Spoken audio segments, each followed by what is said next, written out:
자, 반갑습니다. 5월 15일 금요일 생활과 윤리 수업을 진행하도록 하겠습니다.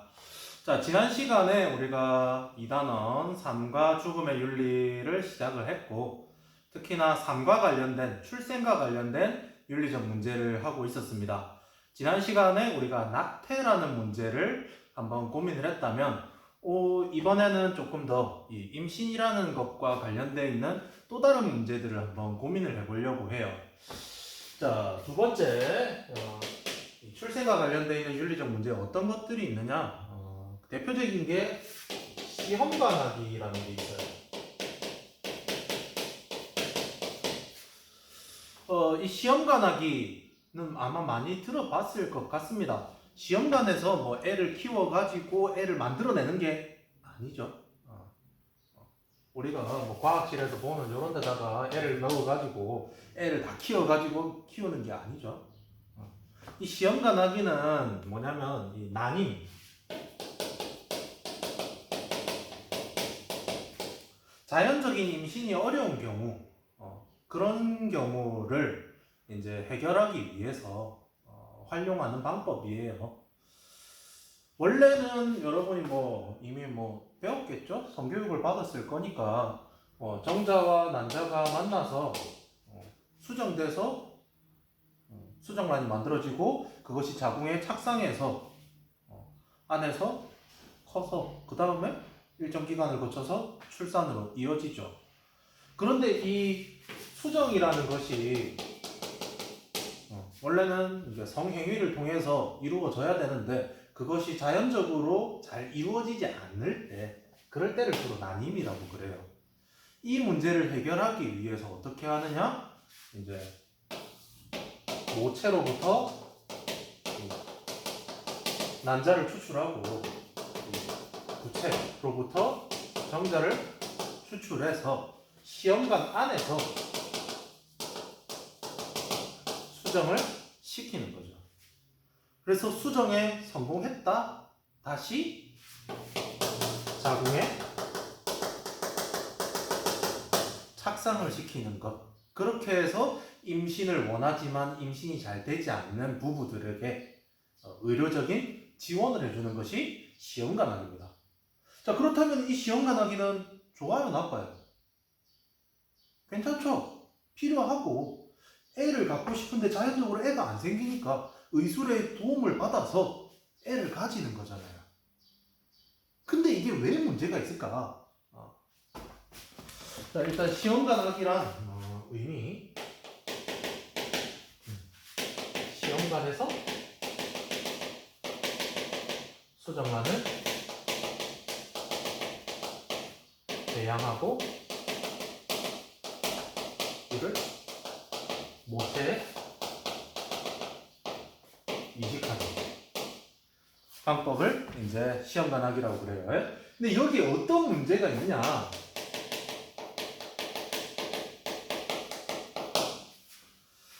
자, 우선 여러분도 기본적인 생물학적 지식은 있겠죠? 남자가 사정을 한번 하면은 그 속에, 정액 속에는 수억 마리의 정자가 있습니다. 그렇죠? 그런데 난자는 몇 개 나오죠? 한 달에 한 개 나오죠. 한 달에 한 개. 그리고 자연적으로 살아서 배출이 가능합니까? 여러분이 배운 생물학적 지식 안에서 생각을 해보세요. 난자라고 하는 것이 살아서 나옵니까? 아니죠. 그것이 제대로 수정이 이루어지지 않았을 때 안에 있던 질벽과 함께 죽어서 피로서 나오죠.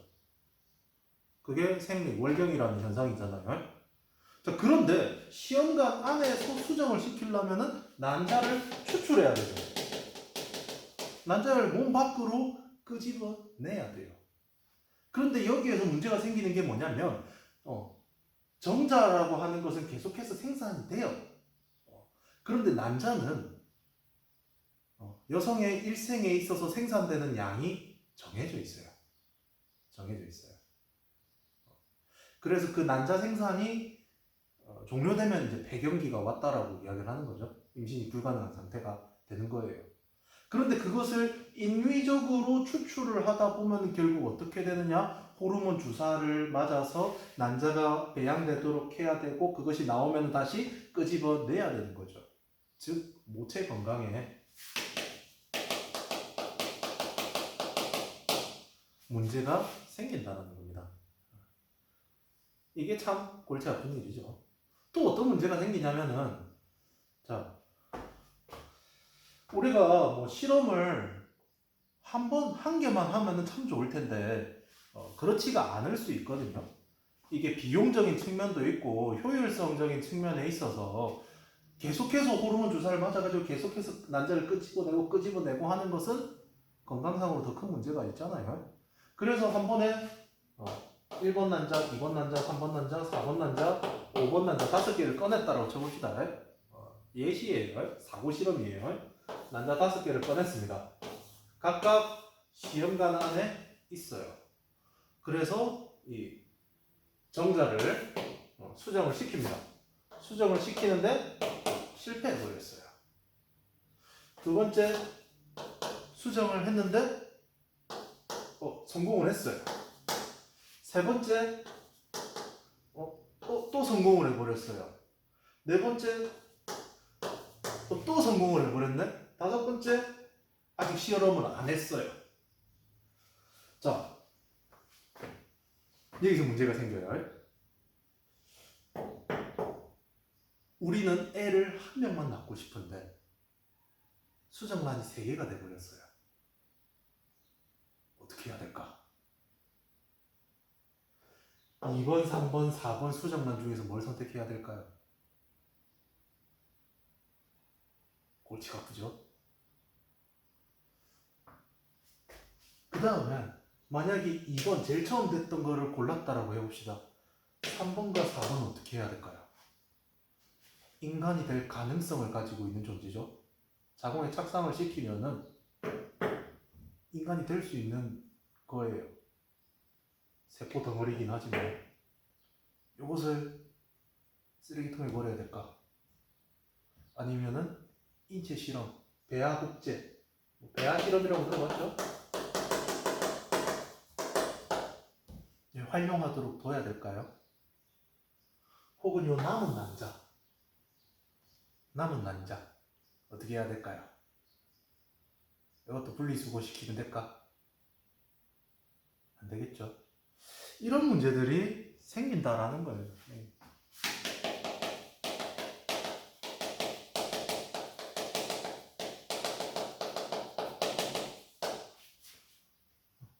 사용 남은 이 생식 세포들 어떻게 할 것이냐.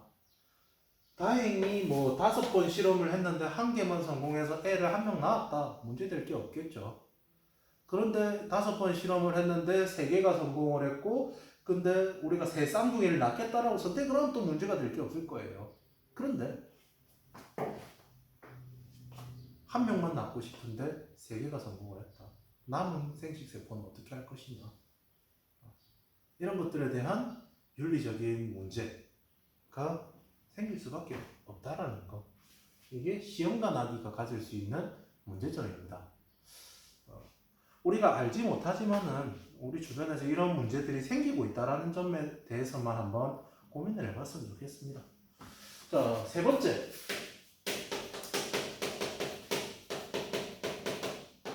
대리모 출산. 이거는 딱 봐도 조금 시작부터 그렇죠. 대리모 출산. 이건 뭐 우리나라에서는 굳이 없는데 뭐 조선시대만 하더라도 뭐 씨바지 뭐 이런 것들이 있었다고 하더라고요. 이 대리모는 뭐냐면은 결국 이렇게 시험관을 통해서 수정란을 만들었어요. 수정란을 만들어서 모체에 다시 이식하는 것이 아니라 제3자의 자궁에 착상시키는 거예요. 자, 그래서 얘를 뱃속에서 키워서 출산하는 것까지 제3자가 해주는 거죠. 어떻게 보면은 좋죠? 왜냐? 내 안에 유전 형제를 그대로 물려받은 애가 태어나는데 아내가 고생하지 않아도 되니까. 출산을 하게 되면 여성의 신체에 되게 많은 부담이 가거든요. 그렇지 않아도 되니까 우리 가족의 입장에서는 괜찮을 수가 있죠. 근데 이게 또 골치가 아파요. 엄마가 누구예요? 난자를 제공한 사람? 뱃속에서 애를 키운 사람? 누가 엄마일까요? 그런 경우도 있어요. 이제 이걸 또 돈을 받겠죠. 대리모를 하게 되면은. 돈을 받게 되면은 이 여성을 뭘로 보느냐? 아이를 생산하는 공장, 기계 정도로 보는 거죠. 인격을 도구화, 수단화 시키는 거예요. 칸트적 입장에서 보자면 말도 대도 안 하는 행위인 거죠. 인격을 대우함에 있어서 한낱 수단이 아닌 동시에 목적으로서 존중하라고 했는데 인간을, 여성을 애 만드는 도구, 공장으로 생각하는 거죠. 도덕적으로 정당화 될 수가 없는 거죠. 근데 그게 가능한 국가들이 있어요. 법적으로. 그래서 이 선진국, 잘 사는 국가의 이제 가정에서 후진국, 생활이 어려운 후진국 여성을 고용해서 의료비를 내주고 애를 출산까지 케어해주고 그리고 나서 다시 데리고 오는 거죠. 근데 그 과정에서 이제 키운 정이 있기 때문에 이 모체가 대리모가 이 애를 양도하지 못하겠다 라고 해서 법적 분쟁이 일어나는 경우도 있고 또 어떤 문제가 있느냐? 애를 낳았는데 애가 심각한 유전적 질병 혹은 장애가 있는 거예요. 그래서 이 대리모를 의뢰했던 쪽에서 우리는 얘를 데려가지 못하겠다 라고 해버리는 경우도 있대요. 이런 문제들이 생깁니다. 체외 수정만을 난자 제공자가 아니라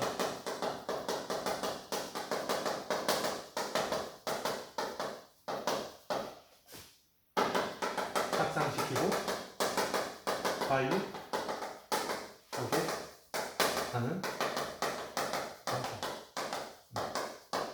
그것을 대리모 출산이라고 합니다.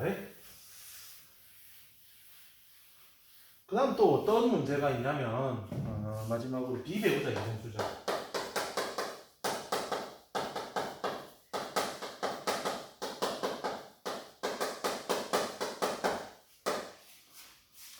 이 비배우자 인공수정은 뭐냐면 배우자가 아닌 사람의 생식세포를 이용해서 애를 낳는 거예요.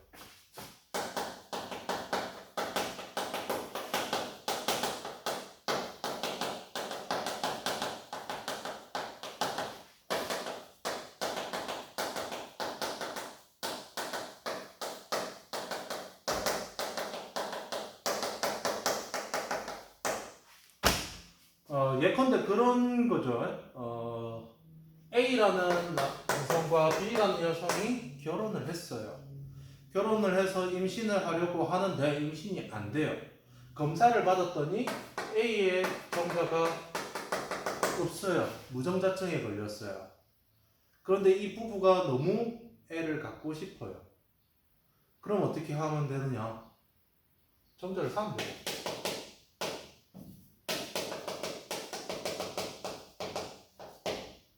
생식세포를 사는 거예요. 생식세포를 사서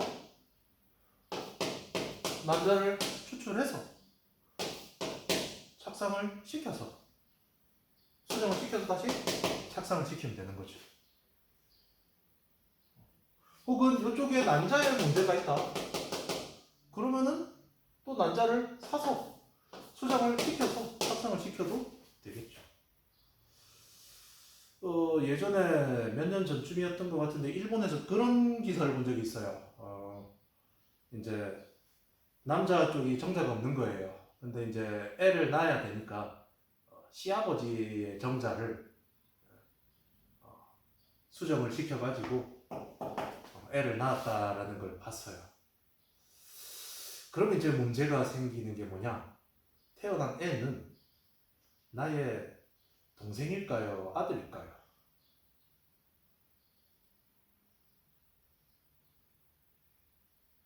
골치가 아프겠죠? 그래서 지금 쌤이 한 가지 예시를 들었는데 오늘 수업은 여기까지만 할 거예요. 근데 또 숙제가 있어요. 오늘의 숙제는 뭐냐면은 여기와 여기를 한번 자료를 찾아서 채워보세요. 쌤이 언급한 것도 있지만 뭐 이것 말고도 다른 문제들이 있을 거거든요. 쌤은 알고 있지만은 여러분 스스로 한번 찾아보라고 시키는 거예요. 적어도 이 대리모 출산과 비배우자 인공수정의 문제점